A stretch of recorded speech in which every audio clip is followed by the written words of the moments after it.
Delay by one day, you are late by one day. ಒಂದು ದಿನ ನೀವು ನಿಧಾನ ಮಾಡಿದ್ರೆ ಒಂದು ದಿನ ನಿಧಾನ ಹೋಗ್ಲಿಕ್ಕೆ ಆಗ್ತದೆ. ಸೊ ಹಾಗಾಗಿ ಸ್ಪರ್ಧಾತ್ಮಕ ಪರೀಕ್ಷೆಗಳಲ್ಲಿ ನೀವು ಭಾಳ ಶ್ರದ್ಧೆ ಅಂತಕ್ಕಂಥದ್ದು ಭಾಳ ಮುಖ್ಯ. ಇಲ್ಲಿ ಪರ್ಸಿವರೆನ್ಸ್ ಮತ್ತು ಪರ್ಸಿಸ್ಟೆನ್ಸ್ ಭಾಳ ಮುಖ್ಯ ಆಗ್ತದೆ. ನಿರಂತರತೆ ಭಾಳ ಮುಖ್ಯ. ನೀವು ಸಾಹೇಬ್ ಭಾಳಷ್ಟು ವಿಚಾರಗಳು ಹೇಳಿದ್ರು. ಯಾಕಂದರೆ ನಾನೇನು ಅಂದ್ಕೊಂಡಿದ್ದೆ ಅವನ್ನೆಲ್ಲ ಅವ್ರು ಹೇಳ್ಬಿಟ್ಟಿದ್ದಾರೆ. ಅದಕ್ಕೆ ನಾನು ಫಸ್ಟಿಗೆ ಬಂದ ತಕ್ಷಣ ಹೇಳಿದೆ ವಿರಾಟ್ ಕೊಹ್ಲಿ ಬ್ಯಾಟಿಂಗ್ ಮಾಡಿದ್ರೆ ನಮ್ದೇನಿತ್ತು ಅಂತ. ಒಂದು ಅರ್ಥ ಮಾಡ್ಕೊಳ್ಳಿ, ಸಾಕಷ್ಟು ಈ ಸ್ಪರ್ಧಾತ್ಮಕ ಪರೀಕ್ಷೆಗಳಲ್ಲಿ ಸಾಕಷ್ಟು ಜನ ಪರೀಕ್ಷೆ ಪಾಸ್ ಆಗದೇ ಇರೋದಕ್ಕೆ ಕಾರಣಗಳು ಅತಿಯಾಗಿ ಎಕ್ಸ್ಪೆಕ್ಟೇಷನ್ ಮಾಡ್ಕೊಳ್ತಕ್ಕಂಥದ್ದು, ಅತಿಯಾಗಿ ನಿರೀಕ್ಷೆಗಳನ್ನು ಹುಟ್ಟಿಸಿಕೊಳ್ತಕ್ಕಂಥದ್ದು ಭಾಳ ತಪ್ಪಾಗ್ತದೆ. ನೀವು IAS ಪ್ರಿಪೇರ್ ಮಾಡಬೇಕಾಗ್ತದೆ, ಅಂದಾಗ ಮಾತ್ರ ನೀವು KS ಪಾಸ್ ಆಗ್ತೀರಿ. ಮೋರ್ ದೆನ್ IAS ಪ್ರಿಪೇರ್ ಮಾಡಿದಾಗ ಮಾತ್ರ ನೀವು IAS ಪಾಸ್ ಆಗಕ್ಕೆ ಸಾಧ್ಯ. ಯಾವುದೂ ಪರಿಶ್ರಮವಿಲ್ಲದೆ ಫಲ ಸಿಗಲಿಕ್ಕೆ ಸಾಧ್ಯವೇ ಇಲ್ಲ. ಯಾವುದಕ್ಕೂ ಶಾರ್ಟ್ಕಟ್ಸ್ ಇಲ್ಲ. There is no shortcuts for success. Construction ಅಂತ ಯಾರೋ ಒಬ್ಬ ಅನಾನಿಮಸ್ ಹೇಳ್ತಕ್ಕಂಥ ಮಾತು ಒಂದು ಇಂಗ್ಲೀಷ್ ಬುಕ್ನಲ್ಲಿ ಓದಬೇಕಾದ್ರೆ ನೋಡ್ಕೊಂಡಿದ್ದೆ. The road to success is always under construction. ದಿನ ಹೊಸದಾಗಿ ಮಾಡ್ತಾ ಇರಬೇಕು. You go on continuously learner ಯಾರು ಇರ್ತಾರೋ ಅವ್ರು ಮಾತ್ರ ಸಕ್ಸಸ್ ಆಗಲಿಕ್ಕೆ ಸಾಧ್ಯ ಆಗ್ತದೆ. ಯಾಕಂದರೆ ದಿನ ಪರೀಕ್ಷಾ ಪದ್ಧತಿಗಳು ಬದಲಾಗ್ತಾ ಇದೆ. ನಾವು ಓದಿರ್ತಕ್ಕಂಥದ್ದು 2014ನೇ ಬ್ಯಾಚ್ ಆಗಿದೆ, 2020ನೇ ಬ್ಯಾಚ್. 6 ವರ್ಷ ಡಿಫ್ರೆನ್ಸ್ ಅಂದರೆ ಇದರ ಲಾಟ್ ಆಫ್ ಡಿಫ್ರೆನ್ಸ್ ಆಗುತ್ತೆ. ಈ ಸರ್ಕಾರ ನಿಮಗೆ ತುಂಬ ಒಳ್ಳೆಯ ಅನುಕೂಲಗಳನ್ನು ಮಾಡಿಕೊಟ್ಟಿದೆ.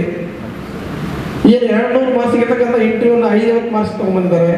ಆಪ್ಷನಲ್ ಸಬ್ಜೆಕ್ಟ್ಗಳಲ್ಲಿ ತುಂಬ ಜಾಸ್ತಿ ಮಾರ್ಕ್ಸ್ ತೊಗೊಂಡು ಕೆಲವೊಂದು ಸಬ್ಜೆಕ್ಟ್ಗಳು ಇದ್ದು ನಿಮಗೆ ಮುಂಚೂಣೋದೇನಿದೆ, ಕೆಲವೊಂದು ಸಬ್ಜೆಕ್ಟ್ಗಳಲ್ಲಿ ತೊಗೊಂಡ್ರೆ ತುಂಬ ಒಳ್ಳೆ ಮಾರ್ಕ್ಸ್ ಬರ್ತಾವ ಪರ್ಸೆಪ್ಷನ್ ಇತ್ತು.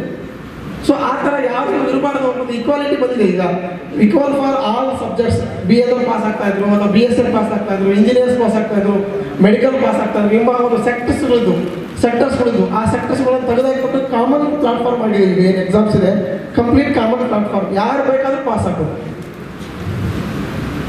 ಒಂದೇ ಉದಾಹರಣೆ ಕೊಡ್ತೀನಿ, ನಾನು ದೊಡ್ಡ ಉದಾಹರಣೆ ಕೊಡೋಕ್ಕಲ್ಲ. ನಾನು ಪಾಸ್ ಆಗಿದ್ರೆ ನೀವೆಲ್ಲ ಪಾಸ್ ಆಗ್ತೀರಿ. ಯಾಕಂದರೆ ಲೈಫಲ್ಲಿ ಕಂಪ್ಲೀಟ್ ಡಿಸಿಪ್ಲಿನ್ ಇಲ್ಲದೆ ಓದಿರ್ತಕ್ಕಂಥವ್ರು ನಾವು. ಯಾಕಂದರೆ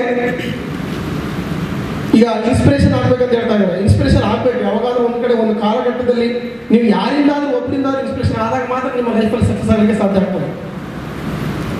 ಬಟ್ ಆ ಇನ್ಸ್ಪಿರೇಷನ್ ಅಂತಕ್ಕಂಥದ್ದು ಶಾಶ್ವತವಾಗಿರಬೇಕು, ಕೇವಲ ಕ್ಷಣಿಕ ಆಗಬಾರ್ದು. ಈಗ ಮಾತಾಡಿದರೆ ನಾನು ಕುಂತು ಓದಬೇಕು, ನಾನು ಜೋಶ್ ತರಬೇಕು, ಸಾಕಷ್ಟು ಈ ವೆಬ್ಸೈಟ್ಸ್ಗಳು ತೋರಿಸಿದ್ರು ಅದನ್ನೆಲ್ಲ ನೋಡ್ಬೇಕಂತ ಹೋಗ್ತೀವಿ. ಸರ್ ನಮ್ಮ ಹುಡುಗರು ನೋಡ್ತಾರೆ, ಆಮೇಲೆ ಅದನ್ನು ಕಂಟಿನ್ಯೂ ಫಾಲೋ ಅಪ್ ಮಾಡೋಲ್ಲ ಜಾಸ್ತಿ ಜನ. ಅಲ್ಲಿ ವೆಬ್ಸೈಟಲ್ಲಿ ಸರ್ಚ್ ಮಾಡ್ಲಿಕ್ಕೆ ಹೋದಾಗ ನಿಮಗೆ ಗೊತ್ತಿದೆ ಬೇರೆ ಬೇರೆ ಸಾಂಗ್ಸ್ ಬರ್ತವೆ, ಮೂವೀಸ್ ಬರ್ತವೆ, ಅವ್ನು ನೋಡಿ ಕೂತ್ಬಿಡ್ತಾರೆ ನಮ್ಮಲ್ಲಿ. ಯಾಕಂದರೆ ಅಷ್ಟು ಏನು ದೃಢ ಮನಸ್ಸು ಇನ್ನೂ ಬಂದಿರಲ್ಲ, ಪಕ್ವತೆ ಇನ್ನೂ ಜಾಸ್ತಿ ಇಲ್ಲ ನಿಮ್ಮ ಹತ್ರ. ಯಾರ ಹತ್ರ ಬಹುತೇಕ ಹತ್ರ ಇಲ್ಲ. ನಮ್ಮ ಭಾಗದಲ್ಲಿ ಇರ್ತಕ್ಕಂಥ ಬಹುತೇಕ ವಿದ್ಯಾರ್ಥಿಗಳಲ್ಲಿ ಪಕ್ವತೆ ಕಡಿಮೆ. Only for the purpose of exams we are study. ಕೇವಲ ಪರೀಕ್ಷೆ. ಇವತ್ತು ನಾಳೆ ಸೆಮಿಸ್ಟರ್ ಎಕ್ಸಾಮ್ ಬಿಸ್ನೆಸ್ ಸ್ಟಡೀಸ್ ಇದೆಯಾ, ಇವತ್ತು night movies what is business, what is studies ಅಂತ ಓದ್ತಾರೆ. What you mean by business studies ಅಂತ ಓದ್ಬೇಕು. To start from beginning. ಇನ್ನು ಫಸ್ಟ್ ಸೆಮ್ಮಲ್ಲಿ ಏನು ಮಾಸ್ಟರ್ ಫಸ್ಟ್ ಬರ್ತಾರಲ್ಲ ಅವತ್ತು ಕೇಳಬೇಕಾದ್ರು what you mean by business studies ಅಂತ. ನಾವು ಎಕ್ಸಾಮ್ ಹಿಂದಿನ ದಿನ ರಾತ್ರಿ ನೋಡ್ತಿರ್ತೀವಿ. This is of the situation is here. ಅಲ್ಲ, ಅದು ನಿಮ್ಮ ತಪ್ಪಲ್ಲ, ಇಲ್ಲಿನ ಸಿಚುವೇಶನ್ ಆ ರೀತಿ ಆಗಿದೆ. ನಮಗೆ ಅದರ ಒಂದು ಅರಿವು ಇಲ್ಲ, ಪ್ರಜ್ಞೆಗಳು ಇಲ್ಲ. ಒಂದು ಅರ್ಥ ಮಾಡಿಕೊಳ್ಳಿ, ನಮ್ಮ 371J ಅಂತ ಏನು ಬಂದಿದೆ, 371J ಬಂದ ನಂತರ ಅದರ ಪ್ರಥಮ ಗಿಡವನ್ನು ಹಾಕಿದ ನಂತರ ಏನು ಹಣ್ಣು ಹಾಕಿದ್ದೇನೆ, ಆ ಹಣ್ಣನ್ನು ತಿಂದವರಲ್ಲಿ ಪ್ರಥಮ ನಾವೇ. ಆ ಮೀಸಲಾತಿಯನ್ನು ಪಡ್ಕೊಂಡ್ರೆ ನಾವು ಫಸ್ಟ್. ಅದಕ್ಕೆ ನಾನು ನಿಮ್ಗೆ ಹೇಳ್ತಾ ಇದ್ದೀನಿ, ಪ್ಲೀಸ್ ಅಂಡರ್ಸ್ಟ್ಯಾಂಡ್ ದ ಕಾನ್ಸೆಪ್ಟ್. ಇರ್ತಕ್ಕಂಥ ಮೀಸಲಾತಿಗಳನ್ನು ಬಳಸಿಕೊಂಡು ಉನ್ನತ ಹುದ್ದೆಗಳಿಗೆ ಹೋಗೋದು ಹೇಗೆ, ಅದನ್ನು ಹೇಗೆ ನಾವು ಪಡ್ಕೋಬೇಕು ಅನ್ನೋದು ಬಹಳ ಮುಖ್ಯವಾಗ್ತದೆ. ದಯವಿಟ್ಟು ನೀವು ಸಾಹೇಬ್ರು ಹೇಳಿದಾಗ ಇದನ್ನು ಪಕ್ವತೆ ಪಡ್ಕೊಂಡ್ಮೇಲೆ ಓದಿ. ನಾನು ಹೇಳ್ತಕ್ಕಂಥ ಫಸ್ಟ್ ಓದಿ. ಸಿಂಪಲ್ ಹೇಳ್ತೀನಿ, ಏನಿಲ್ಲ. 8th 9th 10th science maths, science social science, ಇವೆರಡು ಪುಸ್ತಕಗಳನ್ನು ಸ್ಟಾರ್ಟ್ ಮಾಡಿ ಓದಲಿಕ್ಕೆ. NCERT ಬುಕ್ಸ್ ಓದಿ. ಸ್ಪೆಸಿಫಿಕಲ್ NCERT ಆನ್ ಪಾರ್ ವಿತ್ NCERT ಬಂದಿದೆ. ನಮ್ಮ ಸ್ಟೇಟ್ ಸಿಲೆಬಸ್ ಅದು NCERT ಥರನೇ ಇದೆ. ಸೈನ್ಸು ಮತ್ತು ಸೋಷಿಯಲ್ ಸೈನ್ಸ್ ಪುಸ್ತಕಗಳನ್ನು 8, 9, 10 ಸಾಧ್ಯವಾಗಿ 5, 6, 7 ತಗೊಳ್ಳಿ. ಆ ಪುಸ್ತಕಗಳನ್ನು ಓದಿದಾಗ ನಿಮಗೆ ಕೋರ್ ಕಾನ್ಸೆಪ್ಟ್ ಅರ್ಥ ಆಗ್ತದೆ. ನೀವು ಇವತ್ತು ಕಂಪ್ಲೀಟೆಡ್ ಡಿಗ್ರಿ, ನಿಮ್ಗೆ ಅನಿಸ್ಬೋದು ಡಿಗ್ರಿ ಮುಗಿಸಿನಲ್ಲ ನಾನ್ಯಾಕೆ ಪುಸ್ತಕವನ್ನು ಓದಬೇಕು. ದೊಡ್ಡರೇ ಡಿಗ್ರಿನ ಓದಿದ್ರಿ, ಹೇಗೆ ಓದಿದ್ರಿ ಅಂತ ನಿಮಗೆ ಗೊತ್ತದು, ಇನ್ನೊಬ್ಬರ ಮುಂದೆ ಹೇಳೋ ಅವಶ್ಯಕತೆ ಇಲ್ಲ.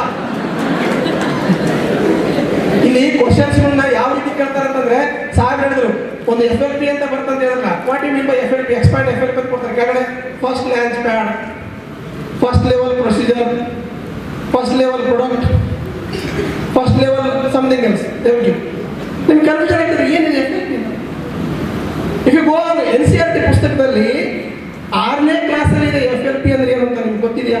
ಸೈನ್ಸಲ್ಲಿ 6ನೇ ಕ್ಲಾಸಲ್ಲೇ ಬರ್ತದೆ ನಿಮಗೆ what you mean by FLP ಅಂತ.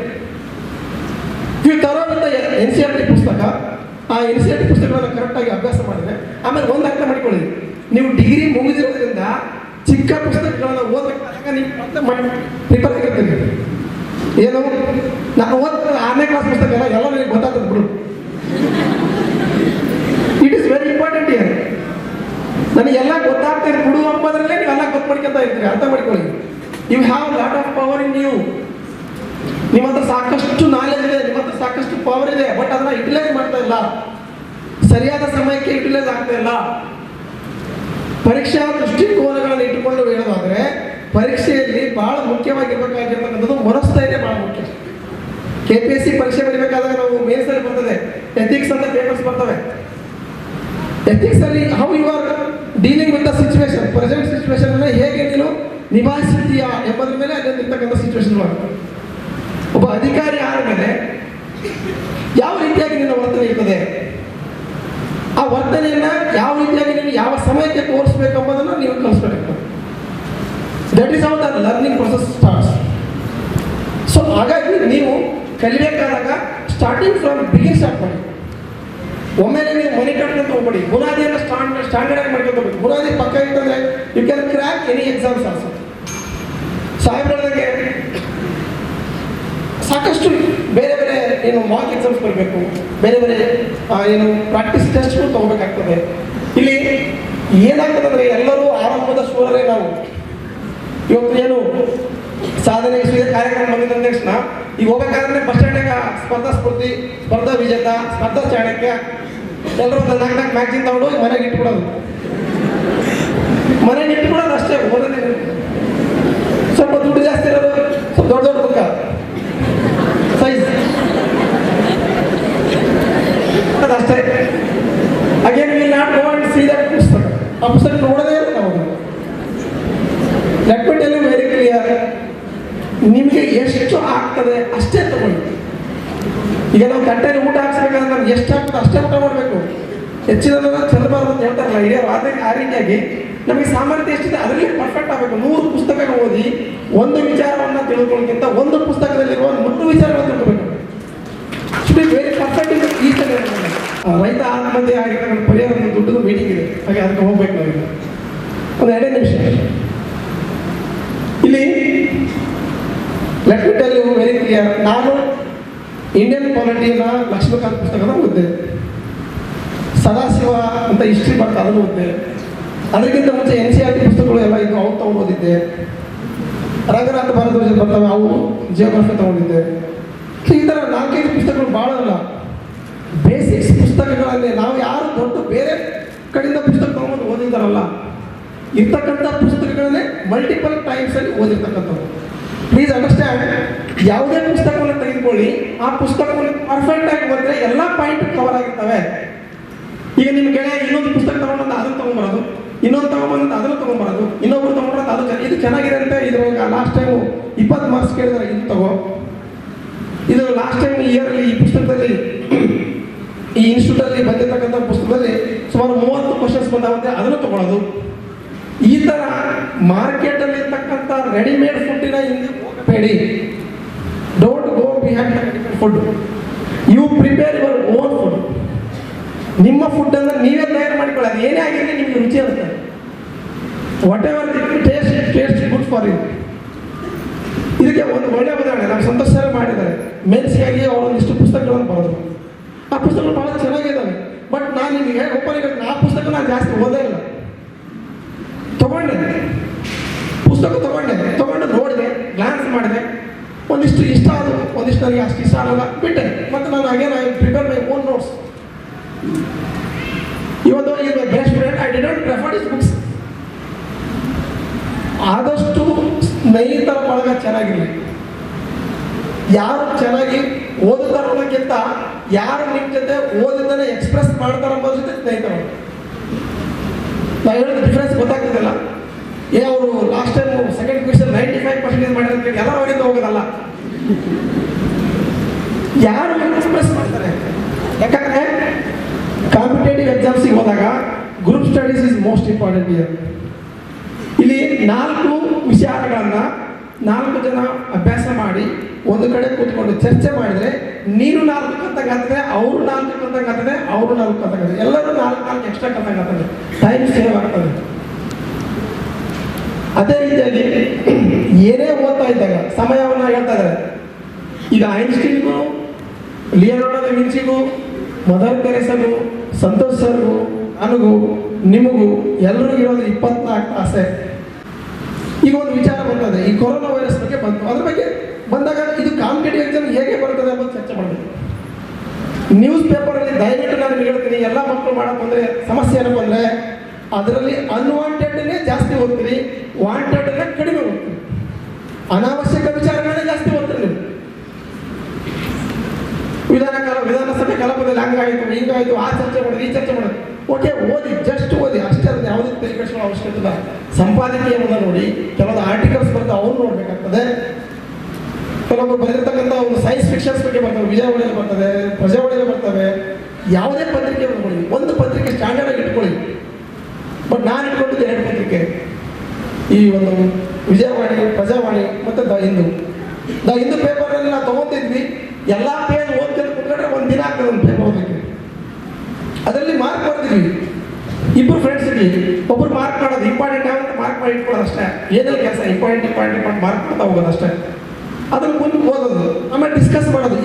ಈಗಾಗಾಯ್ತು, ಈ ಥರ ಯಾಕೆ ಸ್ಪ್ರೆಡ್ ಆಗ್ತಾ ಇದೆ ರೋಗ, ಇಷ್ಟೊಂದು ಟೆಕ್ನಾಲಜಿ ಡೆವಲಪ್ಮೆಂಟ್ ಇದ್ರು ಯಾಕೆ ಅವ್ರಿಗೆ ಕಂಟ್ರೋಲ್ ಮಾಡೋಕ್ಕಾಗಲ್ಲ, why they didn't take any precautionary measures, why it is happening so. ಇಷ್ಟು ನಾವು ಚಂದ್ರಗ್ರಹಕ್ಕೆ ನೀರು ಕುಡ್ಲಿಕ್ಕೆ ಹೋಗ್ತಾ ಇದೀವಿ, ನಮ್ಮ ಗ್ರಹದಲ್ಲಿರ್ತಕ್ಕಂಥ ವೈರಸ್ ಕೊಲ್ಲಕ್ಕೆ ಆಗ್ತದೆ ನಮಗೆ, ಯಾಕೆ? Should discuss like that. ನಮ್ಮ ಚರ್ಚೆಗಳು ಆ ರೀತಿಯಾಗಿ ಅದು ಬಿಟ್ಟು ಅವ್ರು ಇವ್ರನ್ನ ಯಾಕೆ ಬೈದ್ರು, ಇವ್ರು ಅವ್ರನ್ನ ಯಾಕೆ ಬೈದ್ರು, ಈ ಕ್ಯಾಸ್ಟ್ ಯಾಕಾಯ್ತು, ಈ ಕ್ಯಾಸ್ಟ್ ಯಾಕಾಯ್ತು, ಈ ಥರದ ಚರ್ಚೆಗಳು ಇಲ್ಲಿ ಕಡಿಮೆ ಆಗ್ತಾ ಬರಬೇಕು. ಇದಕ್ಕೆ ಪಕ್ವತೆ ಬೇಕಾಗ್ತದೆ. ನಾವು ಹೇಳೋದು ತಿಳ್ಕೊಳ್ಳಿ, ಶುಡ್ ಬಿ ಇನಫ್ ಮ್ಯಾಚೂರ್ಡ್ ಆಗಬೇಕಾಗ್ತದೆ ಈ ವಿಚಾರಕ್ಕೆ. ಸೊ ಹಾಗಾಗಿ ದಯವಿಟ್ಟು ಗೋ ವಿತ್ ದ ಬೇಸಿಕ್ಸ್ ಜೊತೆಗೆ ನೀವು ಆದಷ್ಟು ನಿಮ್ಮ ಟ್ರೈ ಮಾಡಿ. ಬೇಸಿಕ್ಸ್ ಬಿಟ್ಟು ಬೇರೆ ಯಾವುದು ಟ್ರೈ ಮಾಡಕ್ಕೆ ಹೋಗಬೇಡಿ. ಯಾಕಂದರೆ ನೇರವಾಗಿ ನೀವು ಸೆಕೆಂಡ್ ಫ್ಲೋರ್ ಫಸ್ಟ್ ಫ್ಲೋರ್ಗೆ ಹೋಗೋಕ್ಕಾಗಲ್ಲ. ನೀವು ಸ್ಟಾರ್ಟ್ ಫ್ರಮ್ ಫೌಂಡೇಶನ್. ಅದೇ ರೀತಿಯಾಗಿ ಇಲ್ಲಿ ಕುಳಿತಿರ್ತಕ್ಕಂಥ ಎಲ್ಲರೂ KS ಬರೆಯೋರು, ಎಲ್ಲರೂ IAS ಬರೆಯೋರು ಇರೋಲ್ಲ. ಸಣ್ಣ ಎಕ್ಸಾಮ್ಸು ಬರೀರಿ. It's not an big issue year. ನೀವು ತಹಸೀಲ್ದಾರ್ ಆಗಿ ಅಂದರೆ ಅಲ್ಲಿ FDA STA ಚೆನ್ನಾಗಿ ಕೆಲಸ ಮಾಡಿದ್ರೆ ಮಾತ್ರ ತಹಸೀಲ್ದಾರ್ಗೆ ಒಳ್ಳೆ ಹೆಸರು ಬರ್ತದೆ. If you want to become good FDA, if you want to become good STA, if you want to become good bank employee, is also service to the society. ಸೊಸೈಟಿಗೆ ಒಂದು ಒಳ್ಳೆ ಸರ್ವಿಸ್ ಕೊಡ್ಲಿಕ್ಕೆ ಸಾಧ್ಯ ಆಗ್ತದೆ. ಈಗ ಅದೇ ರೀತಿ ಏನು ಯಾರು MCom ಮಾಡಿದ್ರಿ, MBA ಮಾಡಿದ್ರಿ, ಅವ್ರು ಸಾಕಷ್ಟು ಈಗ ಆಡಿಟ್ ಕಂಟ್ರೋಲರ್ ಪೋಸ್ಟ್ ಕರೆದಿದ್ದಾರೆ, ಸಾಕಷ್ಟು ಪ್ರಚಾರ ಇಲ್ಲ. ಅಕೌಂಟ್ಸ್ ಮತ್ತು ಆಡಿಟ್ ಕಂಟ್ರೋಲರ್ ಪೋಸ್ಟ್ ಕರೆದಿದ್ದಾರೆ KPSC. ನಿಮ್ಮ ಮೊಬೈಲಲ್ಲಿ ಸಾಕಷ್ಟು ಒಂದು ಬುಕ್ ಮಾರ್ಕ್ಸ್ ಮಾಡಿ, KPSC.car.nic.in ಒಂದು, UPSC.gov.in ಬುಕ್ ಮಾರ್ಕ್ ಗೊತ್ತಲ್ಲ. ನೀವು ಓಪನ್ ಮಾಡಿದ ತಕ್ಷಣ ಫಸ್ಟ್ ಅದು ನೋಡೋದು, ಆಮೇಲೆ ಬೇರೆ ನೋಡೋದು. ಈ ಥರ ಬುಕ್ ಮಾರ್ಕ್ಸ್ ಇರಬೇಕಾದ್ರೆ ಹೊಸ ರಿಕ್ರೂಟ್ಮೆಂಟ್ ಏನಾಗ್ತವೆ. ಕೆಲವೊಬ್ರು ಇಂಜಿನಿಯರ್ ವಿದ್ಯಾರ್ಥಿ ಹೇಳಿದ್ರೆ ಇಂಡಿಯನ್ ಇಂಜಿನಿಯರಿಂಗ್ ಸರ್ವಿಸ್ ಇದೆ. ನೀವು ಇಂಡಿಯನ್ ಇಂಜಿನಿಯರಿಂಗ್ ಸರ್ವಿಸ್ ಪಾಸ್ ಆದ್ರೆ ಬಂದರೆ you will be in higher position. ನಾವು ಬರೀ ಕೆಲವೊಂದು ಪರೀಕ್ಷೆಗಳನ್ನ ಫೇಮಸ್ ಆಗಿರ್ತಕ್ಕ ಪರೀಕ್ಷೆಗಳನ್ನ ಹಿಂದೆ ಬಿಡಬೇಕು. ಎಲ್ಲ ಪರೀಕ್ಷೆಗಳು ನಿಮ್ಮ ವಿದ್ಯಾಭ್ಯಾಸಕ್ಕೆ ಅನುಗುಣವಾಗಿರ್ತಕ್ಕಂಥ ಯಾವುದೇ ಪರೀಕ್ಷೆ ಬರೋದು ಅದರಲ್ಲಿ ಪರ್ಫೆಕ್ಷನ್ ಇರಲಿ. ಯಾಕಂದರೆ ಸಾಕಷ್ಟು ಅವಕಾಶಗಳು ಸಾಕಷ್ಟು ಸಿಗ್ತಾ ಇದ್ದಾವೆ. ಆಮೇಲೆ ನಿಮಗೆ ಗೊತ್ತಿರಲಿ ಒಂದು ಒಳ್ಳೆಯ ಸುದ್ದಿ ಅಂದರೆ ಎಲ್ಲ ಒಂದು ಪೋಸ್ಟ್ಗಳಲ್ಲಿ 370 ಜಾಗೆ ಮೀಸಲಾತಿದೆ. ಸೊ ಹಾಗಾಗಿ ಅಲ್ಲಿ ನಾವು ಪ್ರಯತ್ನ ಮಾಡೋಣ. ಯಾಕಂದರೆ ಗುಡ್ ಮಾರ್ಕ್ಸ್ ಬಂದರೆ ಜನರಲ್ಲಿ ಹೋಗ್ತೀವಿ, ಕಡಿಮೆ ಮಾರ್ಕ್ಸ್ ಬಂದರೆ 370 ಇರ್ತೀವಿ, ಅಥವಾ ಫಸ್ಟ್ ಪ್ಲೇಸ್ ಕೊಟ್ಟರೆ ಫಸ್ಟ್ ಪ್ಲೇಸ್ ಇಲ್ಲಿ ಇರ್ತೀವಿ, ಇಲ್ಲಾಂದರೆ ಅಲ್ಲೇ ಇರ್ತೀವಿ. At least somewhere we are standing. ಅದಕ್ಕೆ ಬ್ಯಾರಿಯರ್ಸ್ ಇಲ್ಲ, ಯಾವುದು ಅಡ್ಡಿ ಇಲ್ಲ. ಸೊ ಈ ಗೋ ವಿತ್ ದ ಗೋಲನ್ನು ಸಿದ್ಧ ಮಾಡಿಕೊಳ್ಳಿ. ಆ ಗೋಲಿಗೆ ಬೇಕಿರ್ತಕ್ಕಂಥ ಪ್ರಿಕಾಷನರಿ ಮತ್ತು ಅದಕ್ಕೆ ಬೇಕಿರ್ತಕ್ಕಂಥ ಪ್ರಿಪ್ರೇಷನ್ ನಾವು ಮಾಡ್ತಾ ಹೋದಾಗ ನೀವು ಸಕ್ಸಸ್ ಆಗಲಿಕ್ಕೆ ಸಾಧ್ಯವಾಗುತ್ತದೆ. ಸೊ ಸಾಕಷ್ಟು ಒಳ್ಳೆಯ ಏನು ಎತ್ತರ ದೊಡ್ಡ ತರದವರು ತಮ್ಮ ಜಾತ್ರೆ ಸಮಾರಂಭದಲ್ಲಿ ಎಲ್ಲರೂ ಸಾಮಾನ್ಯವಾಗಿ ಜಾತ್ರೆಯಲ್ಲಿ ತೇರು ಎಳೆಯೋದು, ಅನ್ನ ಸಂತರ್ಪಣೆ ಮಾಡ್ತಾರೆ, ಕೆಲವೊಬ್ಬರು ಮದುವೆ ಮಾಡ್ತಾರೆ. ಇಲ್ಲಿ ಬದುಕನ್ನು ರೂಪಿಸತಕ್ಕಂಥ ಒಂದು ಒಳ್ಳೆಯ ಜಾತ್ರೆ ಯಾತ್ರೆಯನ್ನು ಮಾಡ್ತಾ ಇದ್ದಾರೆ ಸಾಂಬಾರು, ಅದಕ್ಕೆ ಶ್ಲಾಘನೆ ಆಗಿದೆ. ಹಾಗಾಗಿ ಅದಕ್ಕೆ ಮನಪೂರ್ವಕವಾಗಿ ವಂದಿಸುತ್ತಾ ಅದಕ್ಕೆ ಸಹಕಾರ ಕೊಟ್ಟಿರ್ತಕ್ಕಂಥ ಎಲ್ಲ ಸಿಬ್ಬಂದಿ